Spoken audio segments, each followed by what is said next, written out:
사도신경으로 우리의 신앙을 하나님 앞에 고백합니다.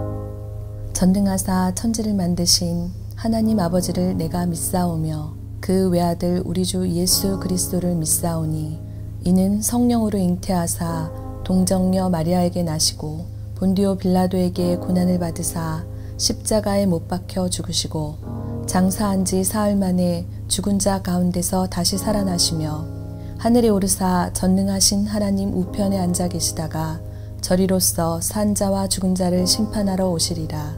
성령을 믿사오며 거룩한 공회와 성도가 서로 교통하는 것과 죄를 사하여 주시는 것과 몸이 다시 사는 것과 영원히 사는 것을 믿사옵나이다. 아멘.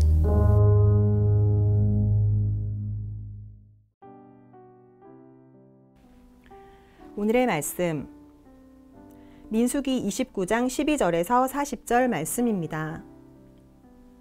일곱째 달 15째 날에는 너희가 성회로 모일 것이요 아무 일도 하지 말 것이며 이래 동안 여호와 앞에 절기를 지킬 것이라. 너희 번제로 여호와께 향기로운 화제를 드리되 수송아지 13마리와 순양 2마리와 1년 된 순양 14마리를 다 흠 없는 것으로 드릴 것이며 그 소재로는 고운 가루에 기름을 섞어서 수송아지 13마리에는 각기 10분의 3이요 순양 2마리에는 각기 10분의 2요 어린 양 14마리에는 각기 10분의 1을 드릴 것이며 상번제와 그 소제와 그 전제 외에 순념소 1마리를 속죄제로 드릴 것이니라. 둘째 날에는 수송아지 12마리와 순양 2마리와 1년 되고 흠 없는 순양 14마리를 드릴 것이며 그 소제와 전제는 수송아지와 순양과 어린 양의 수요를 따라서 규례대로 할 것이며 상번제와 그 소제와 그 전제 외에 순염소 1마리를 속죄제로 드릴 것이니라.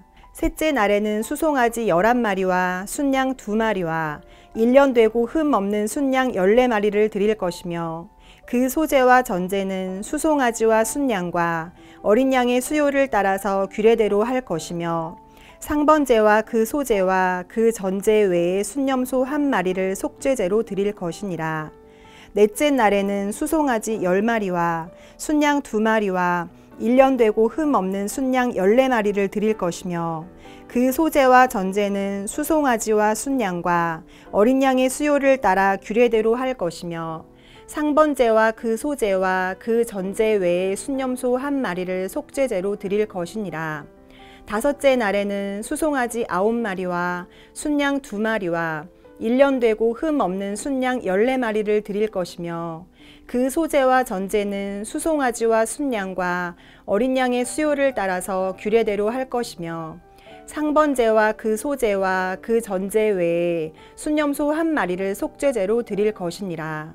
여섯째 날에는 수송아지 8마리와 순양 2마리와 1년 되고 흠 없는 순양 14마리를 드릴 것이며 그 소제와 전제는 수송아지와 순양과 어린 양의 수요를 따라서 규례대로 할 것이며 상번제와 그 소제와 그 전제 외에 순염소 1마리를 속죄제로 드릴 것이니라. 일곱째 날에는 수송아지와 32절 일곱째 날에는 수송아지 7마리와 순양 2마리와 1년 되고 흠 없는 순양 14마리를 드릴 것이며 그 소제와 전제는 수송아지와 순양과 어린 양의 수요를 따라 규례대로 할 것이며 상번제와 그 소제와 그 전제 외에 순염소 1마리를 속죄제로 드릴 것이니라. 여덟째 날에는 장엄한 대회로 모일 것이요 아무 일도 하지 말 것이며 번제로 여호와께 향기로운 화제를 드리되 수송아지 1마리와 순양 1마리와 1년 되고 흠 없는 순양 7마리를 드릴 것이며 그 소제와 전제는 수송아지와 순양과 어린 양의 수요를 따라 규례대로 할 것이며 상번제와 그 소제와 그 전제 외에 순염소 1마리를 속죄제로 드릴 것이니라. 너희가 이 절기를 당하거든 여호와께 이같이 드릴지니 이는 너희의 서원제나 낙헌제로 드리는 번제, 소제, 전제, 화목제 외에 드릴 것이니라. 모세가 여호와께서 모세에게 명령하신 모든 일을 이스라엘 자손에게 말하니라. 네, 오늘은 하나님께서 장막절에 대한 말씀을 우리에게 주십니다. 12절에 보면 일곱째 달 15째 날에는 너희가 성회로 모일 것이요 아무 일도 하지 말 것이며 이래 동안 여호와 앞에 절기를 지킬 것이니라. 아멘. 7월 15일 이스라엘 당일력으로 성회로 모이게 하십니다. 아무 일도 하지 말라고 말씀을 하시고 안식을 명하십니다. 가장 바쁜 시기에 부지런히 일을 마치고 모든 일을 그치게 하시는 하나님께서는 이래 동안 여호와 앞에 절기를 지킬 것을 명하십니다. 바쁘게 살아가는 우리의 삶 속에 하나님을 기억하게 하시기 위하여 잠시 멈춤을 명하시고 절기를 제정하셨다는 것입니다. 우리가 멈출 때 보여지는 것이 있습니다.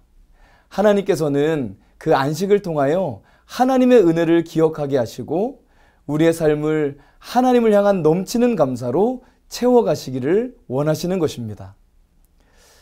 이때 장막절, 가을 추수와 포도, 올리브와 같은 과일 수확을 축하하는 절기로 수장절이라고도 불렀습니다. 이때가 되면 이스라엘 백성들은 하나님께 풍성한 제물을 드리며 곡식과 과일을 풍성히 거두게 해주신 하나님께 감사의 예배를 드렸습니다. 오늘 첫 번째로 나눌 것은 하나님을 기억하고 넘치는 감사를 드리십시오. 하나님께서 풍성한 곡식 열매를 거두게 하신 그때에 첫째 날부터 일곱째 날까지 드려야 하는 제물들이 기록되어 있습니다. 첫째 날은 번제로 여호와께 향기로운 화제를 드리라. 수송아지를 13마리, 숫양을 2마리, 1년 숫양은 14마리, 그리고 고운 소재, 기름을 섞어서 송아지마다, 숫양마다, 1년 된 어린 양마다, 그리고 속죄제 가운데 드리게 하셨습니다. 이렇게 날마다 드리는 제물을 쭉 더해보니까 수송아지가 무려 70마리가 드려집니다. 그리고 숫양은 14마리, 1년 된 어린 양이 98마리, 그리고 마지막 속죄제가 7마리, 모두가 완전수인 7회 배수입니다. 거기에 이 절기는 8째 날에 장엄한 대회로 또한 모이게 하시고 아무 일도 하지 말라고 말씀하시며 그때도 번제로 수송아지 1마리, 숫양 1마리, 1년 되고 흠없는 숫양 7마리를 드리며 그 소제와 전제는 수송아지와 숫양과 어린 양의 수요를 따라 규례대로 할 것이고 상번제와 그 소제와 전제와 그 외에 수렴소 1마리를 속죄제로 드릴 것이니라 말씀하셨습니다. 그러니까 이 절기에 드려지는 제물의 양이 1년 동안 6월절에 77절에 드려지는 모든 제물보다 합친 양보다 훨씬 더 많습니다.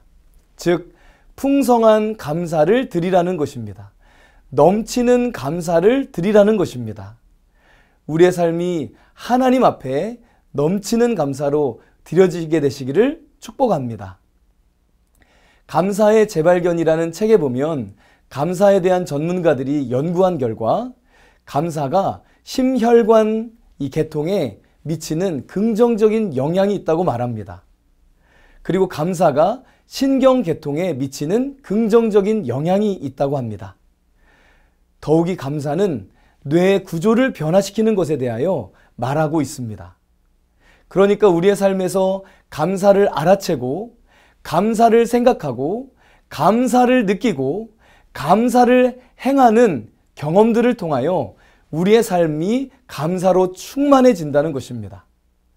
또한 이 감사를 하는 절기를 함께 즐기며 이 감사가 다음 세대에게도 흘러갈 수 있게 하신 것입니다. 감사는 하나님과 다른 사람들에 대한 겸허한 의존이고 또한 감사는 우리가 좋은 것을 성취하는 과정에서 하나님으로부터 온갖 좋은 선물을 받았음을 인정하고 수긍하는 행위인 것입니다. 이 초막절 절기에 가장 풍성할 때 초막을 짓고 아무것도 없는 환경, 광야에서도 그들을 먹이시고 입히신 하나님을 기억하며 광야에서 만난 하나님을 잊어버리지 않고 가나안의 풍요에 취해 길을 잃지 않도록 하나님께서 명하신 것입니다. 하나님을 향한 신뢰와 욕심부리지 않는 소박한 마음으로 풍성한 감사가 넘치는 귀하고 복된 삶이 되시기를 축복합니다.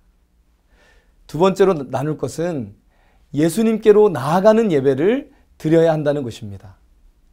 사실 우리는 하나님께서 주신 수많은 열매로 인하여 감사하고 기뻐합니다. 하지만 그런 것들로는 우리 안에 있는 갈증과 목마름을 다 채울 수는 없습니다. 우리의 빈 공간을 채우실 수 있는 것은 오직 예수님 뿐인 줄로 믿습니다. 그래서 예수님께서는 수장절 명절 끝날 곧 큰 날에 예수께서 서서 외치십니다. 누구든지 목마르거든 내게로 와서 마시라.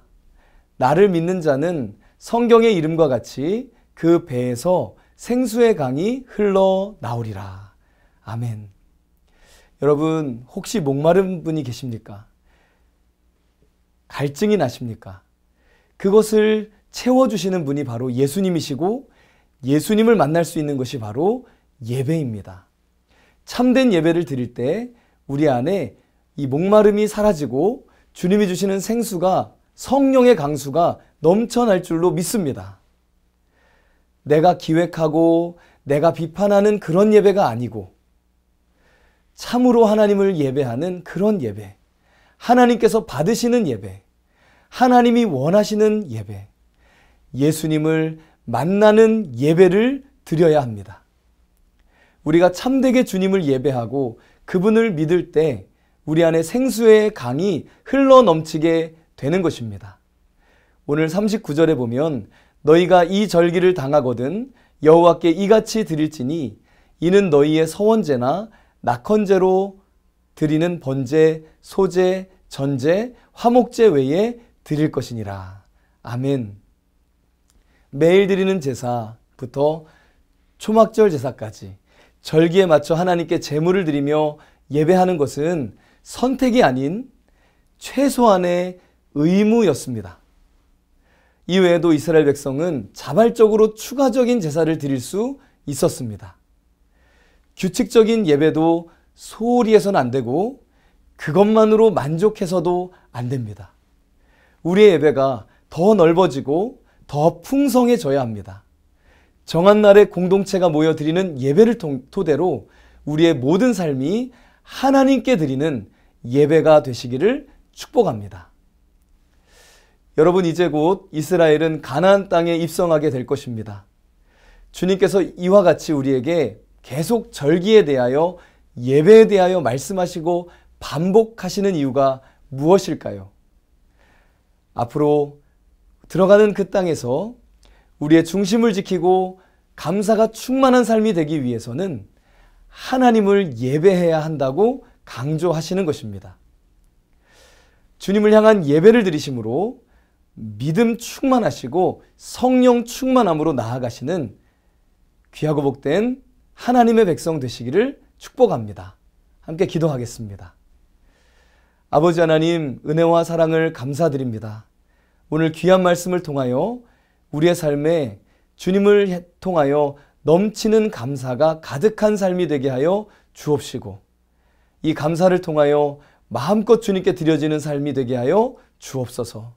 예수님의 이름으로 기도하옵나이다. 아멘. 주님이 가르쳐 주신 기도로 예배를 마칩니다. 하늘에 계신 우리 아버지여, 이름이 거룩히 여김을 받으시오며 나라가 임하시오며 뜻이 하늘에서 이루어진 것 같이 땅에서도 이루어지이다. 오늘 우리에게 일용할 양식을 주시옵고 우리가 우리에게 죄 지은 자를 사하여 준 것 같이 우리 죄를 사하여 주시옵고 우리를 시험에 들게 하지 마시옵고 다만 악에서 구하옵소서. 나라와 권세와 영광이 아버지께 영원히 있사옵나이다.